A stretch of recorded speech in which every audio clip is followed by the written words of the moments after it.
What if the German Empire didn't surrender? You might think this is a boring what if, and the world turns out the same, but let me tell you, the world completely changes. To give you a sneak peek, the German and Habsburg Empire somehow survive and the French become a Soviet ally. The German Empire was the driving force behind the Central Powers in the First World War, even if the war was started by Austria-Hungary to secure more control over the Balkans and exact revenge for the murder of Franz Ferdinand. The German Empire was the one who stood to gain the most from the conflict. Unlike their allies, Germany was stable enough and had enough resources to bring large portions of Eastern European land under their control. The German High Seas Fleet was also strong enough to defend overseas colonies, so Germany was the only Central Power whose capabilities of expansion weren't limited. They could cast their influence all over the world, provided of course they managed to defeat all of their enemies. If Germany won, they would have surely been the dominant power in Europe, and even abroad. But after the failure of the Schlieffen Plan, the German Empire lost any reasonable chance to win. Their own plan only saw them coming out on top of the conflict if France was defeated within a year and the army was free to swiftly conquer Russia. Meanwhile, this is what Europe actually looked like in 1915, a year into the conflict. So why not just give up for a more favorable peace treaty? Just take the small L and try again in a couple of years. This is what the German government would have probably done if they knew what we know now. But what if German high command traveled to the future is a question for another day. The reason Germany kept fighting after their plan for the victory had failed is that they were kind of forced to. The empire's political elite saw anything but a total victory as a humiliation that would threaten their own position. And the general populace was indoctrinated into believing the fatherland couldn't lose. Also, their access to accurate information was restricted. Additionally, Germany would face condemnation from the other Central Powers if they decided to pull out of the war. This situation essentially locked the German Empire into a war they had to win. But in an ironic twist of events, the relentless pursuit for victory only served to make Germany's defeat even more disastrous. Well, Germany didn't exactly get defeated actually, they surrendered. From all of the opportunities Germany had to surrender, the 11th hour of the 11th day of the 11th month was probably the worst time to do so, because of the fact that with every allied soldier lost and with every building destroyed by an artillery shell, the terms imposed on Germany were gonna be harsher, and the losses were mounting by the day. So why did Germany wait so long to surrender, when many high-ranking officers had given up on the war even by 1916, and why did they surrender at all? If we exclude the collapsing Western Front, the food shortage, the lack of trained soldiers, plummeting morale, and the capitulation of their allies, the only two reasons for Germany to surrender were the decline in public support for the war and Woodrow Wilson's 14 points, which promised self-determination. Coincidentally, those two things are realistically most likely to change. It's important to note that the total war, fight till the end mentality has some benefits, which can be summarized by this meme. Basically, if you have already gambled away all your money, don't worry, just bet your house, car and children next. If you just keep gambling, you surely win eventually, right? Well, winning in this case would actually just mean the casualties keep mounting on both sides until the enemy side thinks the cost of defeating you is too high and just leaves you alone. This strategy was most famously employed by the Imperial Japanese and the Viet Cong, although it didn't play out so well for one of them. So, what if the German mudlards tried it out? Additionally, in this alternate history, Woodrow Wilson would keep his 14 points for himself, and Germany would also develop a Goebbels-level propaganda system before the war. With the control over the masses and the absence of the hopium from the 14 points, change World War I enough so the German Empire can survive this total war, or will they lose worse than Germany lost World War II? Let's start the story after the Treaty of Brest-Litovsk. The Central Powers would gain vast territories from Russia, including modern-day Estonia, Latvia, Lithuania, Belarus, Georgia, Armenia, Azerbaijan, and most importantly Ukraine. These areas were rich in resources, particularly grain and timber, which were crucial for the Central Powers to sustain their war effort. The treaty also meant the Central Powers could redeploy some of their forces to the west. And I'm only saying some because the peace treaty only brought peace to the region on paper, and the German army was stuck suppressing resistance forces from newly liberated nations while also supporting anti-Bolshevik agendas. The east is very important, since the Central Powers and especially Germany had to secure their control over these new territories, because if they choose to keep fighting, they'll be losing some of their old ones. Just like in our timeline, Bulgaria will fall first. This would open a new front, forcing Austria-Hungary and the Ottoman Empire to surrender. Austria surrendered on the 3rd of November, just 9 days before Germany did. In this alternate timeline, they still surrender on the same day, but it won't be 9 days before Germany. In fact, it will be 9 days before Austria became Germany.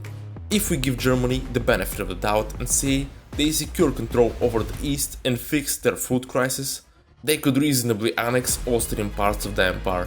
The Austrian public will support the annexation because the alternative would be a famine and complete economic collapse, like what happened in our timeline. Germany will also annex Bohemia, but the people there would not be so happy about that. In our timeline, there was a short-lived Republic of Germany-Austria, which sought to achieve a union between Germany and the German-speaking lands of the collapsed Habsburg Empire. Germany surrendered anyways, so they couldn't support German-Austria's demands for unification and their claims on land, which was de facto controlled by Czechoslovakia. The Allies would obviously condemn the annexation and portray it as Germany declaring war on their old ally. If the Germans occupy Austria before Karl I's abdication, the Allies could strike a deal where the Austrian Kaiser uses the small amount of legitimacy he has left to pull the collapsing Austro-Hungarian Empire into the war. Of course, this Austria-Hungary would be an Entente puppet which ensures Germany can be attacked from the south. In return, Karl I will be promised a ceremonial position in the new Austrian government, and that Austria will be treated as an ally so the country will not have to pay reparations or restrict its army. This whole ordeal isn't very likely to happen, since the region was extremely unstable and the monarchy didn't have much real power left by the end. However, the removal of the 14 points from the equation makes it more likely for the Habsburg Empire to not be dismantled. Now Germany is basically fighting on all sides. If there is no coup or mutiny, I think Germany could prevent the Southern Front from collapsing. In our timeline, the German leadership kept flip-flopping between the war being lost and the war being on the cusp of being won. For example, before the collapse of Russia, the mood was pro-surrender, but after that it turned into pro-fighting on. This flip-flopping decayed the armies and navy's trust in the OHL. Then followed the hopeful Ludendorff offensive, which utilized, or from a different perspective, wasted veteran soldiers from the Eastern Front. It also pulled German forces from the Macedonian front, which in hindsight was a huge mistake, since the Vardar offensive essentially won the war by knocking out Bulgaria and setting in motion the chain of surrenders from the other Central Powers. If the German Empire in the alternate timeline avoids these mistakes, their chances for keeping the fight on are higher. I think a map of Germany about 5 months into 1919 might look like this. The Austrian front would have probably stabilized around here due to the good defensive terrain and the lack of infrastructure. Meanwhile, the Western Front would have probably moved dramatically to the east, devastating Germany's industrial regions alongside the Rhine. But the urban areas would have slowed down the Allied advance enough so Germany could pull itself together and solidify the front. On the other side of the compass, the Soviets would probably be influencing communist groups in Ukraine, but the Russian Civil War would be preventing them from trying to renounce the Treaty of Brest-Litovsk outright. The only bright side for Germany would be that the enemy's casualties would keep mounting, while the war would progressively look more meaningless to their publics. This is because people would begin questioning why must there be a campaign in Germany when they already defended France and liberated Serbia, Belgium and Luxembourg. This would make the cost of imposing demands on Germany look too high for the reward, especially when Germany might not be able to pay anything by the time they accept such demands. Also, the German tank program might have developed further along, allowing the Wehrmacht to deploy tanks and utilize them with their stormtrooper tactics. If Germany could keep up the fight until mid-1920, I think there is a big chance the Allies offer a conditional surrender, because after 2 extra years of fighting, France and Britain will be even more buried in debt, and the United States public will be sick of a war that looks to be going nowhere. So why don't we give Germany the benefit of the doubt and say they do every little detail perfectly, and manage to secure a conditional surrender? What would that look like? Wait, don't click off. You think Germany winning is ridiculous? Just skip to this timeline, where we explore what would happen if the German Empire fought to the end but still lost. Now let's get back to the peace treaty, which I will call the Vienna Peace Treaty. The 2 German conditions will probably be keeping most of their colonies and retaining their core territories, which would include Austria and the Sudetenland, but probably not Alsace-Lorraine. There could be a third demand to keep at least some of their eastern subject, but I think that's unlikely to be accepted by the Allies, since even if they let Germany keep their eastern satellite countries, the USSR would probably try to conquer them, which would plunge Europe into a war again. As far as punishment for the war, Germany would have to restrict its navy to no ships, limit its air force to no planes, and pay all of the money in reparation.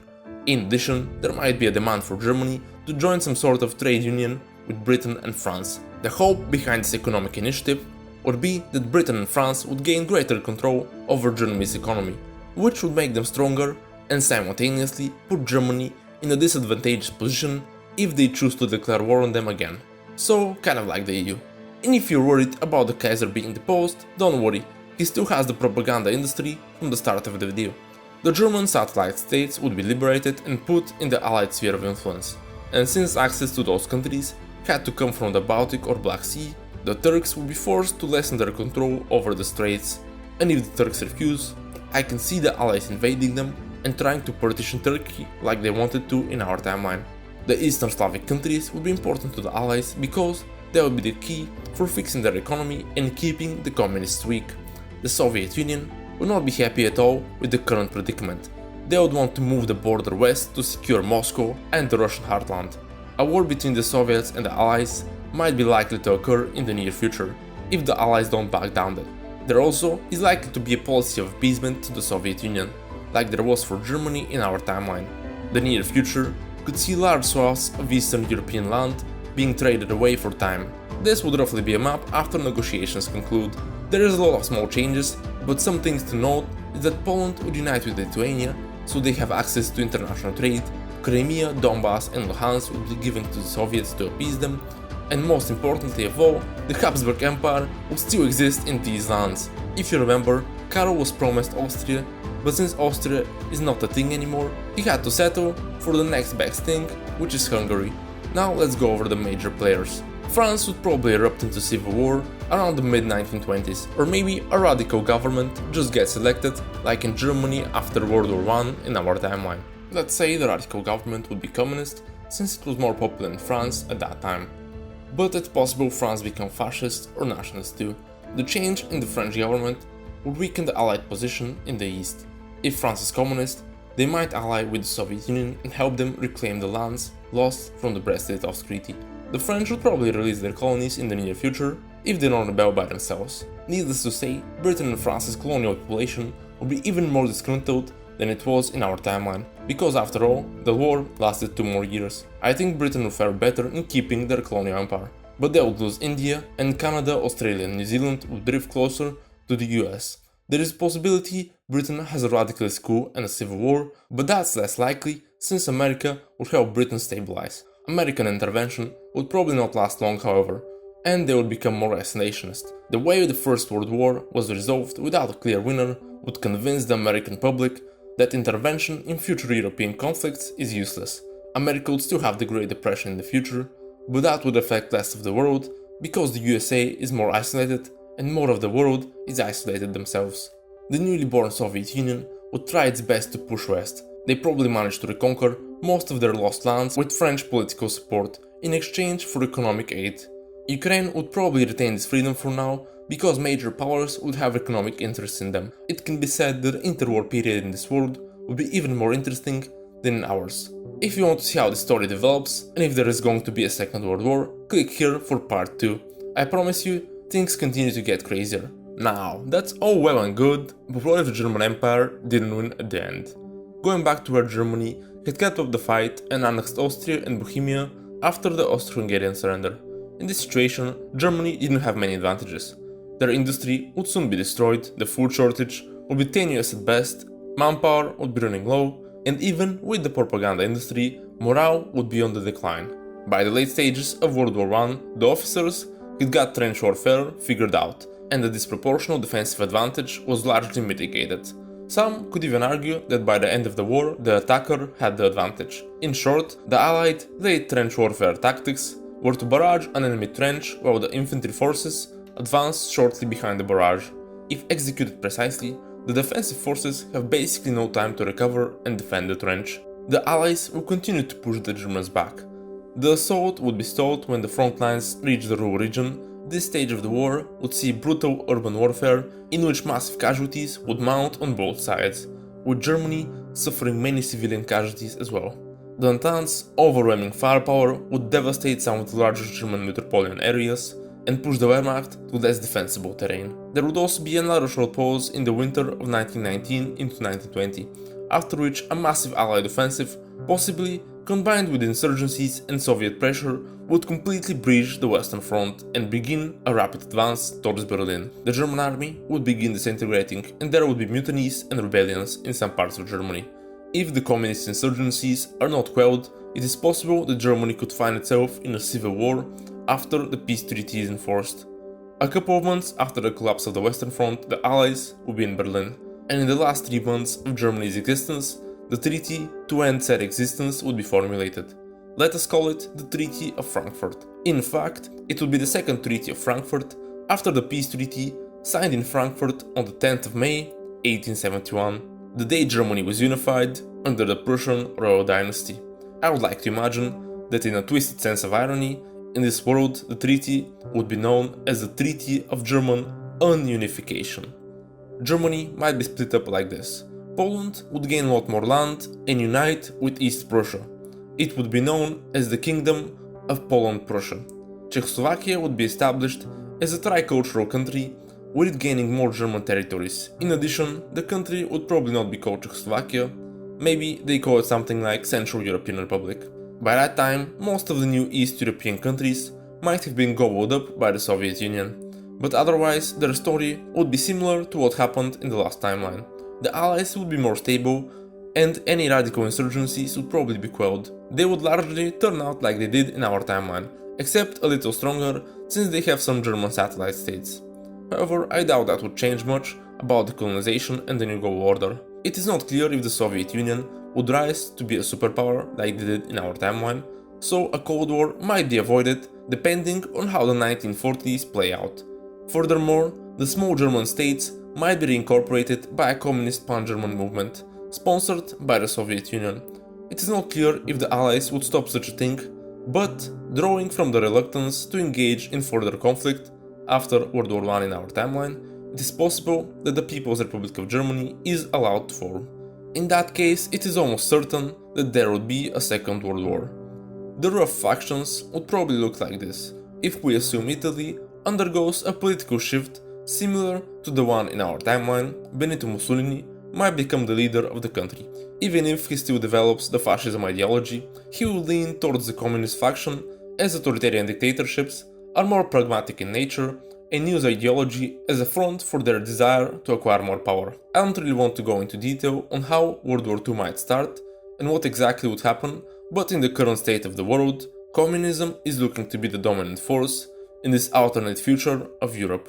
If you're interested in what would happen if Germany went communist and allied with the Soviet Union, I might make a video on that in the near future. And if I do, it will pop up here. I hope you guys had fun with these two scenarios. Again, you can check out part 2 of the first alternate history here. And if you want to watch something else, check this video out.